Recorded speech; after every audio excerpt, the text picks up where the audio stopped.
नमस्कार दोस्तों, Bajrang education YouTube channel में आपका स्वागत है। राजस्थान ग्राम पंचायत चुनाव 2026 की हर महत्वपूर्ण जानकारी सबसे पहले प्राप्त करने के लिए आप चैनल को सब्सक्राइब जरूर कर दें, वीडियो को लाइक और शेयर कर दें। आपका अपना चैनल है जहां पे आपको राजस्थान के चुनाव से जुड़ी हुई सारी जानकारियां हम सबसे पहले प्रदान करते हैं। राजस्थान में पंचायत चुनाव को लेकर दोस्तों तारीखों को लेकर सबसे बड़ी खबर आ चुकी है। कौन सी तारीख से कौन सी तारीख तक चुनाव होंगे, लेकिन ओबीसी आरक्षण को लेकर जो है वो पेंच फंस चुका है। दोस्तों इस वक्त की बड़ी खबर आपको बता रहे हैं। अगर आपको भी राजस्थान के ग्राम पंचायत चुनाव का इंतजार है तो आपके लिए एक बड़ी खबर निकलकर सामने आ रही है। राजस्थान के पंचायत चुनाव से पहले ओबीसी आरक्षण पर एक पेंच फंस गया है। ओबीसी आरक्षण जब तक जारी नहीं होगा तब तक चुनाव जो है वो नहीं करवाए जा सकते हैं और चुनाव की जो अधिसूचना है वो जारी नहीं हो सकती है। हालांकि चुनाव आयोग ने चुनाव कराने की तैयारियां पूरी कर ली हैं, चुनाव की संभावित तारीखें भी सामने आ चुकी हैं। तो पूरी डिटेल आपको देंगे कि ओबीसी आरक्षण कब तक जारी होगा, इस पर क्या पेंच फंसा है और अन्य आरक्षण को लेकर क्या अपडेट है। राजस्थान में पंचायत निकाय चुनाव के लिए ओबीसी आरक्षण के निर्धारण का कार्य अभी अधूरा है, जबकि इस कार्य के लिए बने आयोग का कार्यकाल 4 दिन ही बचा है। ऐसे में कार्यकाल नहीं बढ़ा तो इन चुनाव में ओबीसी आरक्षण खतरे में पड़ सकता है। यानी दोस्तों 4 दिन के अंदर अंदर ओबीसी आरक्षण का निर्धारण करना होगा। इन दिनों आयोग का जिलों में जन संवाद कार्यक्रम चल रहा है, जो अगले सप्ताह के अंत तक ही पूरा हो पाएगा। इसके बाद आयोग जन संवाद में आए सुझावों पर अपनी रिपोर्ट तैयार करेगा, जिसके आधार पर राज्य सरकार ओबीसी सीटों का निर्धारण करेगी। क्योंकि दोस्तों ओबीसी का जो आरक्षण है वो सबसे महत्वपूर्ण मुद्दा है और वो जन संवाद के आधार पर ही तय किया जाता है। आयोग का कार्यकाल 31 दिसंबर से आगे नहीं बढ़ाया गया अभी तक। आयोग 3 जनवरी तक जिला स्तर पर जन संवाद का कार्यक्रम जारी कर चुका है। सबसे अंत में 3 जनवरी को 12 व बूंदी जिलों में जन संवाद कार्यक्रम है, लेकिन राज्य सरकार ने अभी तक आयोग का कार्यकाल 31 दिसंबर से आगे नहीं बढ़ाया है। ऐसे में पंचायत निकाय चुनाव में ओबीसी आरक्षण पर संकट के बादल मंडराते नजर आ रहे हैं। हालांकि सरकार जो कार्यकाल है वो बढ़ाएगी दोस्तों, क्योंकि दोबारा से जो है वो यहाँ पर ओबीसी के लिए जो सरकार की तरफ से जो आयोग बनाया गया है वो दोबारा नहीं बनाया जा सकता अभी, क्योंकि आयोग ने लगभग काम कंप्लीट कर लिया है। तो ओबीसी आरक्षण अगले 1 सप्ताह के अंदर जारी होने की संभावना है, जिसके बाद राजस्थान के ग्राम पंचायत चुनाव की तारीखों को लेकर भी अपडेट सामने आ जाएगा। अगर संभावित तारीखों की बात करें दोस्तों तो चुनाव आयोग जो है वो 27 मार्च तक राजस्थान के अंदर ग्राम पंचायत चुनाव संपन्न करवाना चाहता है। सरकार ने जो है वो चुनाव आयोग को हरी झंडी दे दी है, तो जल्दी से जल्दी राजस्थान के अंदर ग्राम पंचायत चुनाव संपन्न करवाए जा सकते हैं। ओबीसी आरक्षण बिना नहीं हो सकते हैं चुनाव। हाई कोर्ट की एकल पीठ ने करीब 4 माह पहले राज्य निर्वाचन आयोग को पंचायत और निकाय चुनाव तत्काल कराने को कहा था। उस समय राज्य सरकार ने तर्क दिया था कि पंचायत व शहरी निकाय चुनाव के लिए ओबीसी सीटों का निर्धारण नहीं हो पाया है, ऐसे में चुनाव करवाना संभव नहीं था। लेकिन दोस्तों अब जो है वो ओबीसी सीटों का जो निर्धारण है वो सरकार की तरफ से करवाया जा रहा है, जिसके बाद जो है वो यहाँ पर चुनाव संपन्न करवाया जाएगा। अब दोस्तों एक सबसे बड़ी गुड न्यूज़ आपको दे देते हैं। अब 2 से अधिक बच्चों वाले भी लड़ सकेंगे चुनाव। नियम बदलने के प्रस्ताव को मंजूरी मिल चुकी है और ये एक सबसे बड़ी खुशखबरी है उन लोगों के लिए जिनके 2 से ज़्यादा बच्चे हैं 1995 के बाद और वो युवा चुनाव नहीं लड़ पा रहे थे, अब वो चुनाव लड़ पाएंगे।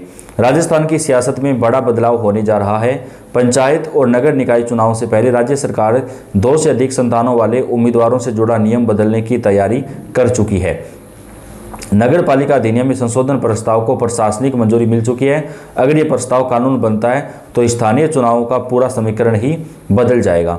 राजस्थान में आगामी समय में होने वाले पंचायत एवं नगरीय निकाय चुनाव को लेकर एक बड़ा अपडेट सामने आया है। राज्य सरकार ने 2 से अधिक संतानों वाले व्यक्तियों को चुनाव लड़ने से जुड़े नियमों में बदलाव की दिशा में ठोस कदम उठाने का फैसला लिया है।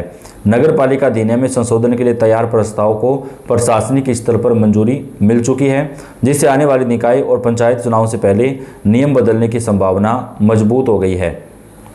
पंचायत और शहरी निकाय चुनाव की तैयारियों के बीच नगरीय विकास मंत्री जाबर सिंह खर्रा ने इस संशोधन प्रस्ताव को प्रशासनिक स्वीकृति प्रदान करती है। तो दोस्तों अगर ये नगर निकाय चुनाव में लागू होगा तो पंचायत चुनाव के अंदर भी लागू किया जाएगा। इसके बाद यह फाइनल विधि विभाग को भेजी जाएगी। फाइल जो है वो विधि विभाग में मंजूरी मिलने के बाद पश्चात संशोधित प्रस्ताव को कैबिनेट के समक्ष रखा जाएगा और वहां से हरी झंडी मिलने पर इसे विधानसभा में पेश किया जाएगा। यदि विधानसभा से यह प्रस्ताव पारित हो जाता है तो मौजूदा नियमों में बड़ा बदलाव लागू हो सकता है, जिसका सीधा असर आगामी स्थानीय निकाय चुनावों पर पड़ेगा। वर्तमान में राजस्थान नगर पालिका अधिनियम की धारा 24 के तहत और पंचायत चुनाव के अंदर भी यदि किसी व्यक्ति के 2 से अधिक बच्चे हैं तो वह नगर पालिका बोर्ड का सदस्य या अध्यक्ष नहीं बन सकता। यही नहीं, राजस्थान पंचायती राज अधिनियम के तहत भी इसी तरह का प्रावधान लागू है। मौजूदा नियम के अनुसार 27 नवंबर 1995 के बाद किसी व्यक्ति का तीसरा बच्चा जन्म लेता है तो वह पंचायत और नगरीय निकाय चुनाव लड़ने के लिए अयोग्य माना जाता है। इस अयोग्यता के दायरे में पंच, सरपंच, प्रधान, जिला प्रमुख, पार्षद, सभापति और महापौर जैसे पद शामिल हैं। 2 से अधिक बच्चे वाले भी लड़ सकेंगे चुनाव। तो दोस्तों, राजस्थान सरकार का ये बहुत अच्छा फैसला है जो काफ़ी लंबे समय से मांग किया जा रहा था और आखिरकार भाजपा सरकार ने इसको लागू करने का ऐलान किया है। अब राजस्थान के अंदर जिनके 2 से ज़्यादा बच्चे हैं वो भी सरपंच या किसी भी पद का चुनाव जो है वो लड़ सकेंगे। आपको बता दें कि इस बदलाव की तैयारी पहले से ही चल रही थी। जानकारी के अनुसार नवंबर में सरकार ने अध्यादेश लाने की प्रक्रिया भी शुरू कर दी थी। इसका उद्देश्य 2 से अधिक बच्चों वाले उम्मीदवारों पर लगे चुनावी प्रतिबंध को हटाना है ताकि वे भी पंचायत राज और शहरी निकाय चुनाव में भाग ले सकें। ऐसे में यह संशोधन विधेयक विधानसभा से पारित हो जाता है तो यह फैसला राज्य की स्थानीय राजनीति में बड़ा बदलाव ला सकता है। इससे न केवल बड़ी संख्या में संभावित उम्मीदवारों को राहत मिलेगी बल्कि पंचायत और निकाय चुनाव में प्रतिस्पर्धा भी बढ़ेगी।